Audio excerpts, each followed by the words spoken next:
125 unit तक 2 घरेलू मीटरों पर ही निःशुल्क मिलेगी बिजली। इसका लाभ उठाने के लिए करना होगा ये काम। हिमाचल प्रदेश में 125 यूनिट तक प्रतिमाह 2 घरेलू मीटरों पर ही निःशुल्क बिजली मिलेगी।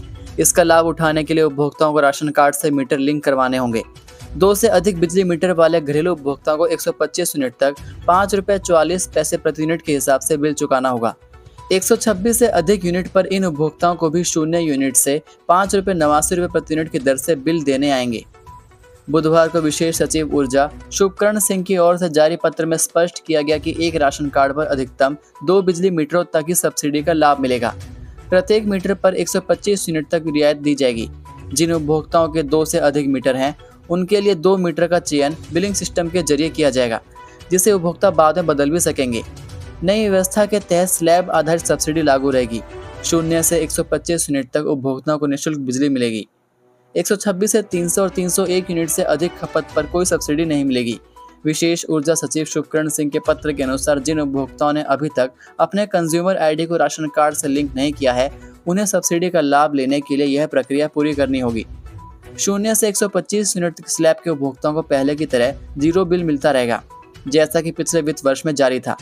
एक राशन कार्ड पर 2 से अधिक मीटर होने की स्थिति में अतिरिक्त मीटर पर कोई सब्सिडी नहीं दी जाएगी और उन पर पूरी दरें लागू होंगी। वहीं सरकार ने 1 लाख अति गरीब परिवारों को 1 मीटर पर प्रतिमाह 300 यूनिट तक बिजली पूरी तरह मुफ्त देने का फैसला लिया है। इन उपभोक्ताओं को 0 बिल जारी होगा और इसमें सेट, ईडी और मीटर टैक्स भी नहीं लगेगा। पात्र परिवारों की सूची संबंधित विभाग बिजली बोर्ड के साथ साझा करेगा। इसके अलावा बीपीएल परिवारों को भी 2 बिजली मीटरों पर 125 यूनिट तक निःशुल्क बिजली सप्लाई मिलेगी। हजारों अनुबंध कर्मियों और दैनिक आकस्मिक वेतन भोगियों को नियमितीकरण का तोहफा, ये शर्तें रहेंगी लागू।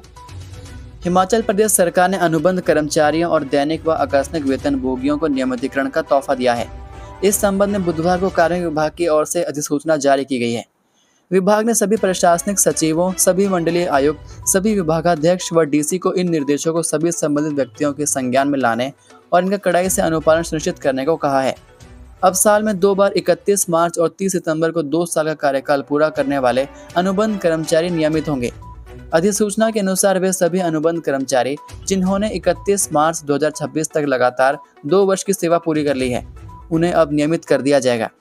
इसके साथ ही जो कर्मचारी 30 सितंबर 2026 तक 2 साल की निरंतर सेवा पूरी करेंगे, उनका नियमितीकरण 30 सितंबर के बाद किया जाएगा। यह नियमितीकरण निर्धारित औपचारिकताओं को पूर्ण करने के बाद शर्तों के अधीन किया जाएगा। विद्यार्थियों को राहत, 10वीं की रीअपियर परीक्षा अब जून में, पहली बार बदला शेड्यूल। हिमाचल प्रदेश स्कूल शिक्षा बोर्ड पहली बार जून महीने में 10वीं कक्षा के लिए रीअपियर परीक्षा करवाएगा। इससे पहले रीअपियर परीक्षा सितंबर में होती थी। इसके चलते बच्चों का 1 वर्ष खराब हो जाता था।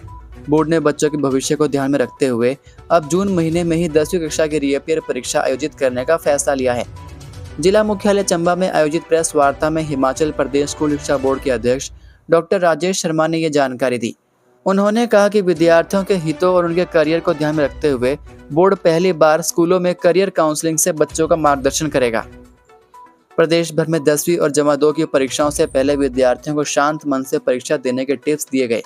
उन्होंने बताया कि 23 मार्च से 1 अप्रैल तक प्रदेश भर में बोर्ड परीक्षाएं आयोजित की गई। परीक्षा केंद्रों की लाइव मॉनिटरिंग सुबह 10 बजे से दोपहर 1 बजे तक की गई, जिससे नकल के मामलों में कमी आई।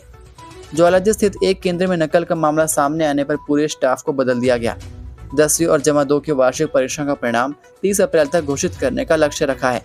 साथ ही प्रयास रहेगा कि परिणाम 2 सप्ताह के भीतर ही घोषित कर दिया जाए, जिसमें सभी अध्यापकों का सहयोग आवश्यक है। शिमला के सील्ड और रिस्ट्रिक्टेड रोड पर बिना परमिट वाहन चलाने पर लगेगा भारी जुर्माना, 5 गुना महंगी हुई पास फीस।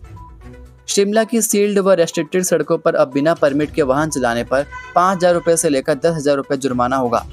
मुख्यमंत्री सुक्खू ने विधानसभा में इस उद्देश्य से शिमला के सड़कों का उपयोग करने वालों तथा पैदल चलने वालों के लिए संशोधन विधेयक 2026 को पेश किया। नए प्रावधानों के अनुसार अब शिमला की सील्ड व रेस्ट्रिक्टेड सड़कों पर वाहन चलाने के लिए परमिट लेना महंगा होगा। अभी तक इसके लिए आवेदन शुल्क 100 रुपये निर्धारित था, जिसे सरकार ने बढ़ाकर 500 रुपये कर दिया है। बिना परमिट के बंधित सड़कों पर वाहन लेकर आने वालों को संशोधन के बाद 10,000 रुपये जुर्माना देना होगा। साथ ही प्रतिबंधित सड़कों पर बगैर परमिट के वाहन लाने पर 5,000 रुपये जुर्माना देना होगा। इससे पहले जुर्माने की दरें 3,000 रुपये तय थी। इसी तरह बंदित सड़कों पर सालाना परमिट फीस 2,500 रुपये से बढ़ाकर 10,000 रुपये की गई है। इसके अलावा सील्ड रोड पर प्रतिदिन परमिट शुल्क 200 रुपये से बढ़ाकर 1,000 रुपये करने का प्रावधान है। इसके लिए दिए जाने वाले पास की शर्तों का उल्लंघन करने पर 2,000 रुपये जुर्माना या 10 दिन की जेल की सजा का प्रावधान किया गया है। हिमाचल के खड्ड में जहरीला पानी, एक्शन मोड में जल शक्ति विभाग, बंद की सप्लाई। हिमाचल प्रदेश के कांगड़ा जिले के करीनी खड्ड में किसी ने जहरीली दवा मिला दी, जिसके बाद से पूरे इलाके में सनसनी फैली हुई है।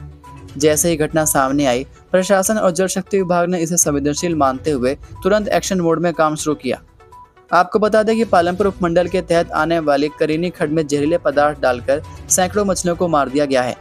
स्थानीय लोगों के अनुसार सुबह जब वे खड्ड के पास पहुंचे तो पानी में बड़ी संख्या में मरी हुई मछलियां तैरती हुई दिखाई दी। कई मछलियां किनारों पर तड़पती भी नजर आई, जिससे साफ अंदेशा हुआ कि पानी में किसी जहरीले केमिकल का इस्तेमाल किया गया है। यह दृश्य इतना भयावह था कि आसपास के गांव में देखते ही देखते डर और आक्रोश का माहौल बन गया। घटना की गंभीरता को देखते हुए जल शक्ति विभाग ने बिना देर किए न्यूगल खड्ड से जुड़ी सभी पेयजल योजना को एहतियातन बंद कर दिया। विभाग के अधिकारियों का कहना है कि जब तक पानी पूरी तरह सुरक्षित साबित नहीं हो जाता, तब तक किसी भी प्रकार की लापरवाही नहीं बरती जाएगी। विभाग की टीम मौके पर पहुंचकर पानी के नमूने एकत्र कर चुकी है, जिन्हें जांच के लिए प्रयोगशाला भेजा गया। अधिकारियों ने स्पष्ट किया कि रिपोर्ट आने के बाद यह तय होगा कि पानी दोबारा सप्लाई के लिए सुरक्षित है या नहीं। फिलहाल लोगों को वैकल्पिक स्रोतों से पानी लेने और सावधानी बरतने की सलाह दी गई है। वहीं पुलिस अधिकारियों का कहना है कि यह कोई सामान्य घटना नहीं है, बल्कि इसमें जानबूझकर नुकसान पहुंचाने की मंशा नजर आ रही है। इसलिए हर पहलू से जांच की जा रही है, चाहे वह अवैध शिकार का मामला हो या किसी बड़ी साजिश का हिस्सा। ये थे आज के मुख्य समाचार। हिमाचल प्रदेश की बड़ी खबरें रोजाना जानने के लिए सब्सक्राइब कीजिए DHP न्यूज़ चैनल को और बेल आइकन पर क्लिक करें, जिससे आपको प्रदेश की बड़ी खबरें हमारे द्वारा मिलती रहें। वीडियो को लाइक और शेयर ज़रूर कीजिए और आप हमारी वीडियो कौन से शहर से देख रहे हैं, नीचे कमेंट करके ज़रूर बताइए। वीडियो में अंत तक बने रहने के लिए आपका बहुत बहुत धन्यवाद। जय हिंद, जय भारत, जय हिमाचल।